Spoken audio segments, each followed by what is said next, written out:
On se connecte au marché. Bon, vous l'avez vu, aujourd'hui encore, le CAC 40 augmente 7700 points. La question que j'ai envie de vous poser, c'est qu'en était là le 7 avril? Qu'est-ce que vous avez fait, vous? Vous avez allégé vos positions en vous disant, bah maintenant, ça va être la fin du monde et du coup, je vais attendre les 5000 points, ou vous avez investi, hein. Je vous pose vraiment la question parce que si vous avez investi, voilà, actuellement, vous êtes plutôt content, hein, parce que c'est bien remonté. Moi, vous voyez, je suis quasiment retourné à 12 000 euros. Quasiment, pas tout à fait. On n'est pas encore retourné à 8000 points encore au CAC 40, hein. Il nous reste encore quelques points, là, encore 300 points. Mais force est de constater que pour l'instant, à chaque fois on a tapé les 6008, on est remonté à chaque fois. Et c'est vrai que le problème il faut faire très attention de bien distinguer l'analyse technique avec les fondamentaux, même si on a vu les résultats des sociétés sont pas mauvais. On a encore vu hier Apple, c'était bon les résultats d'Apple, hein. Alors j'ai vu que c'était un peu en baisse après résultat, mais ils étaient quand même pas mauvais. Alors rappelez-vous l'année dernière, c'était quoi le mot d'ordre sur Apple? C'était en gros, oh, là là, c'est une catastrophe Apple, faut vite vendre parce qu'en fait ils font trop de rachats d'actions. On était à l'époque à 179 $.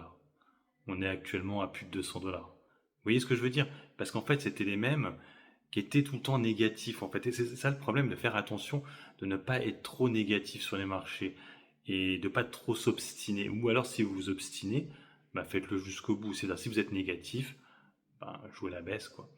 Voilà, moi actuellement, je sais pas trop. Je sais qu'il y a des 5000 points à combler sur le CAC 40, mais je sais pas on va y aller quand en fait. C'est ce que ça va être cette année, j'y crois pas trop. Mais bon, ça pourrait peut-être arriver, hein. Ou est-ce que ça va être en 2026? Ou est-ce que ça va être dans 2 ou 3 ans? J'ai pas la réponse. Et du coup, c'est pour ça que je préfère. Vous voyez, j'ai allégé mon portefeuille. Vous avez vu, j'ai récupéré de la thune parce que je me suis dit, vu que je sais pas combien de temps ça va durer leur truc, je préfère alléger. Mais sinon, derrière, je me dis qu'il y a moyen qu'on aille rechercher les 8000 points. C'est possible aussi. Par ailleurs, on notera que du coup, Téléperformance, vous avez vu, les résultats ont été de nouveau vendus. J'ai bien fait d'avoir allégé ma position. Pour ma part, je n'en reprendrai pas, hein. On perd que 4%. J'en aurais repris si on avait perdu 15%. Là, je laisse comme ça. Je coucherai le dividende et puis on verra de toute façon. Comme je vous l'ai dit dans la vidéo, je pense que ça ne bougera pas plus. Il y a Total Energy aussi qui bug pas mal en ce moment. Bon, c'est normal au vu des chiffres, je l'avais dit de prendre sous les 50 euros. Pour l'instant, on n'y est pas, donc il n'y a rien de spécial à faire. Après, sur mes autres lignes, ça va beaucoup mieux. Mon ETF S&P 500 est très vert aujourd'hui. J'ai d'autres lignes aussi. Alstom, ça va plutôt bien. MLux monte assez fortement aujourd'hui. Le luxe rebondit pas mal, hein, même si LVMH, on l'a vu, va supprimer, hein, des emplois dans tout ce qui est alcool, hein. Bon, ce serait douter ça. LVMH fait du surplace, hein, pour le coup.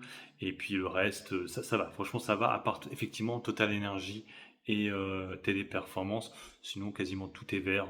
Il y a rien à redire. Il me reste encore un peu de liquidité, hein. Donc, comme je vous l'ai dit, je pense Total Energy, mais il faut que ça baisse un peu plus pour que j'en reprenne. Parce que là, la baisse n'est pas suffisante. 0,29, on est toujours au-dessus des 50. Voilà, donc vous le voyez, hein, il faut mieux attendre tranquillement et ne pas trop écouter ce bruit qu'on avait début avril où tout le monde était très négatif, c'est la fin du monde, il va couler l'économie américaine, tout ça, Donald Trump. Pour l'instant, on n'en est pas du tout là. Et de toute façon, Donald Trump peut changer du tout au tout et faire tout l'inverse et faire monter encore plus haut les marchés. Donc, moi, quand c'est comme ça, je préfère acheter tranquillement et attendre. Voilà. Là, pour le coup, c'est vrai que timer le marché avec Trump, c'est très compliqué. Il a toujours un peu d'avance sur vous. Allez, sur ce, moi, je vous laisse. Bon investissement et puis bon trade. Ciao, ciao.